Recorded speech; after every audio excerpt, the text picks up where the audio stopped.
भाग 2 में पंचम आपकी मंजरी की पुस्तक से अनिवार्य संस्कृत में विभक्ति नाम प्रयोग आप पढ़ा रही थी।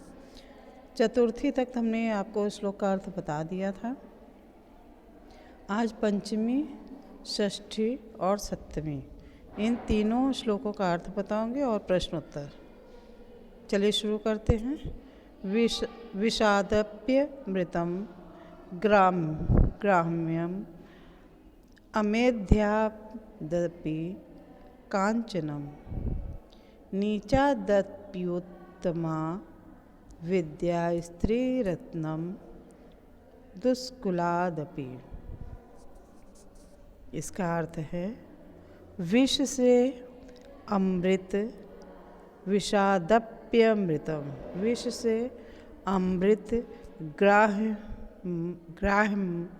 ग्रहण कर लेना चाहिए। अमेध्यापि कांचनम, और अब अपवित्र स्थान से स्वर्ण को ग्रहण कर लेना चाहिए। सोने को अपवित्र स्थान से ग्रहण कर लेना चाहिए। नीचादप्युत्तमा विद्या, और उत्तम विद्या नीच से यानी छोटे लोगों से ग्रहण कर लेना चाहिए, नीच लोगों से ग्रहण कर लेना चाहिए। स्त्री रत्नम दुष्कुलादपि, और बुरे कुल से स्त्री रूपी रत्न ग्रहण कर लेना चाहिए। फिर से विषादप्यमृतम ग्राह्यम अमेध्यादपि कांचनम नीचादप्युत्तमा विद्या स्त्रीरत्नम दुष्कुलादपि, यानी विष यानी जहर से अमृत ग्रहण कर लेना चाहिए। सोने को अपवित्र स्थान से ग्रहण कर लेना चाहिए। उत्तम विद्या नीच कुल से, नीच से ग्रहण कर लेना चाहिए। और बुरे कुल से स्त्री यानी नारी, स्त्री रूपी जो रत्न है वो बुरे कुल से ग्रहण कर लेना चाहिए। उसमें कुल नहीं देखना चाहिए वो किस कुल का है। चलिए समझ में आ गया, हो गया। अब षष्ठी। हस्तस्य भूषणम दानम, भूषणम मीन्स बच्चों शोभा। सत्यम कंठस्य भूषणम, श्रोतस्य भूषणम शास्त्रम भूषणैः किम प्रयोजनम। हस्तस्य मतलब हाथ के, हस्तस्य भूषणम दानम, हाथ की शोभा दान से है। यानी भगवान ने आपको दोनों हाथ दिए हैं और धन दौलत सभी कुछ दिए, लेकिन आपने दान नहीं दिया, तो ऐसे हाथ। हस्तस्य भूषणम दानम, हाथ की शोभा दान से है। कंठस्य भूषणम, सत्यम कंठस्य भूषणम, कंठ की शोभा सत्य से है। श्रोतस्य भूषणम शास्त्रम, श्रोतस्य मतलब कान की शोभा शास्त्र यानी विद्या से है। भगवान ने आपको 2 कान दिए हैं सही सलामत, और उससे आपने शास्त्र विद्या ग्रहण नहीं किया, नहीं सुना, तो वो ऐसे कान भी बेकार हैं। भूषणैः किम प्रयोजनम। फिर जब भगवान ने आपको हाथ की शोभा दी है, दान शोभा दी है, कंठ की शोभा दी है सत्य बोलने के लिए, और कान भगवान ने आपको 2 दिए हैं वो शोभित है शास्त्र सुनने के लिए, फिर आभूषणों का क्या प्रयोजन। यानी फिर ऐसे में आभूषणों की कोई आवश्यकता नहीं।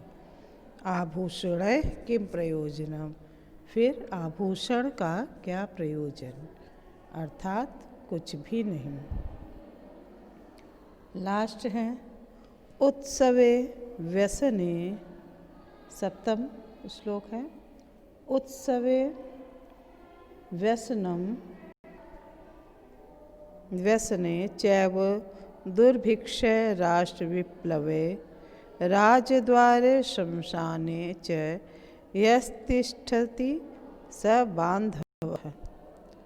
उत्सवे यानी उत्सव में, व्यसने यानी व्यसन में, चैव दुर्भिक्षे राष्ट्र विप्लवे अकाल में, राष्ट्र पर विपत्ति पड़ने पर, राजद्वारे शमशाने राजा के दरबार में और शमशान में, यस्तिष्ठति स बांधव जो साथ देता है वही बंधु है, यानी वही सखा है। फिर से, उत्सवे व्यसने चैव दुर्भिक्षे राष्ट्र विप्लवे, उत्सव में, व्यसन में, अकाल में, राष्ट्र पर विपत्ति में, राजद्वारे शमशाने च के दरबार में, राजा के दरबार में और शमशान में, यस्तिष्ठति च बांधव जो साथ देता है वही बंधु है, वही आपका सखा है।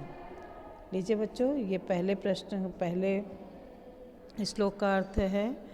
कुलम शीलं च सत्यम च प्रज्ञा तेजो घृतिम बलम गौरवम प्रत्यय स्नेहो दारिद्र्येण विनश्यते।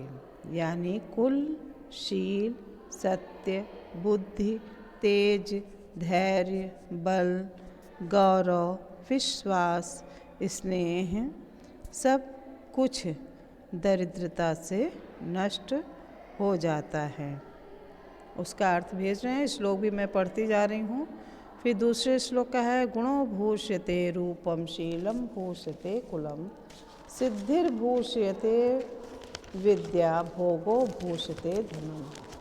गुण से रूप की शोभा होती है, शील से कुल की शोभा होती है, सिद्धि से विद्या की शोभा होती है और भोगों से, भोग विलास से धन की शोभा होती है। ये फिर तीसरे का अर्थ है, मृगाः मृगः साकं नुव्रजन्ति गावश्च गोभिस्तु रंगैः मूर्खाश्च मूर्खैः सुधियः सुधीभिः समानशील व्यसनेषु सख्यम। यानी कार्यों में समान रूप से मेल होता है।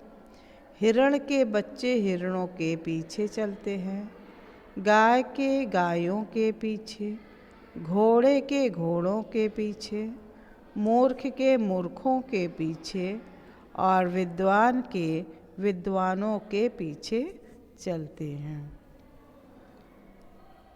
चौथा है, चतुर्थ, दानाय लक्ष्मी सुकृताय विद्या चिंता पर ब्रह्म विनिश्चयाय परोपकाराय वाचांस यस्य वंद्य स्त्रियों की तिलकः स।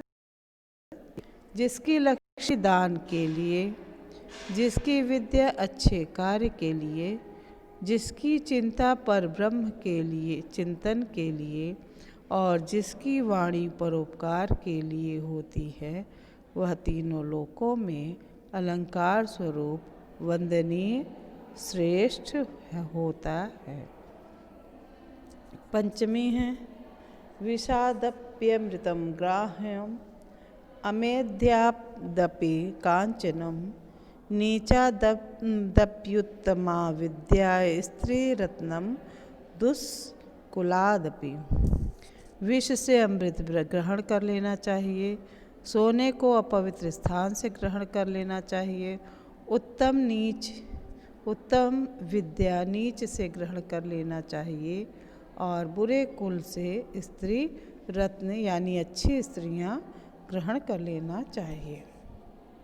षष्ठी है, हस्तस्य भूषणम दानम सत्यम कंठस्य भूषणम श्रोतस्य भूषणम शास्त्रम भूषणैः किम प्रयोजनः। हाथ की शोभा दान से है, कंठ की शोभा सत्य बोलने से है, कान की शोभा शास्त्र यानी विद्या से है, फिर आभूषणों से का क्या प्रयोजन, अर्थात कुछ नहीं। अब ऐसे में आभूषणों की कोई आवश्यकता नहीं। 7वां है व्यसने चैव दुर्भिक्षः राष्ट्र विप्लवे राजद्वारे शमशाने च यस्तिष्ठति स बांधवः। उत्सव में, व्यसन में, कार्य में, अकाल में, राष्ट्र पर विपत्ति में, राजा के दरबार में और शमशान में जो साथ देता है वही बंधु है। ये थे श्लोकों के अर्थ। ये बच्चों शब्दार्थ है, कर लीजिएगा।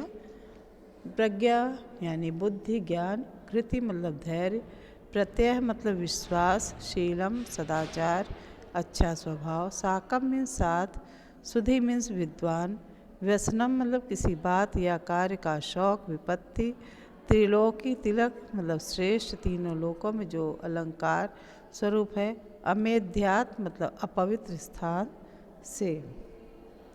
ये आपके प्रश्नोत्तर हैं, रिक्त स्थान हैं। ये दूसरा, तीसरा, चौथा भेज रहे हैं। ये संस्कृत में अनुवाद करना है, इसका भी आंसर मैं भेज रही हूँ। ये मिलान है, मतलब जो जो आपको करने हैं, तैयारी करनी, वो सब आपको भेज रही हूँ। ये है प्रश्नोत्तर।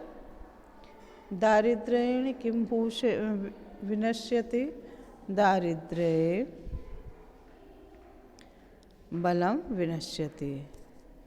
वन्द्य क भवति, वन्द्य क भवति, हस्तस्य लक्ष्मी, दानाय यस्य विद्या, सुकृताय यस्य चिंता, परब्रह्म विनश्चयाय यस्य वाचांसि परोपकाराय स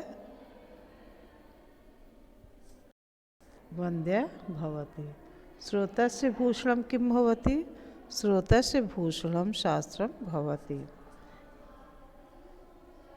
फिर है बांधवः कः भवति, उत्सवे व्यसने दुर्भिक्षे राष्ट्र विप्लवे राजद्वारे शमशाने च यह तिष्ठन्ति स बांधवः। तीसरा है, पद दिया है, इसकी विभक्ति आपको बतानी है। तो दानाय चतुर्थी विभक्ति, वचांस प्रथमा, विषाद पंचमी, श्रोतस्य चतुर्थी विभक्ति है। फिर चौथा है, इसको रिक्त स्थान भरना है। तो विकसति पुष्पम, फिर आनय पुष्पाणि, सुगंधम प्रसरति पुष्पात। ये आप इस तरह से पूरे कर लीजिएगा। 5वां है अनुवाद, ये आपका PDF मैं भेज रही हूँ। 7 छठा आपको नहीं करना है, 7वां मिलान है, ये आप कर लीजिएगा। समझ में आ गया होगा। तब तक के लिए धन्यवाद।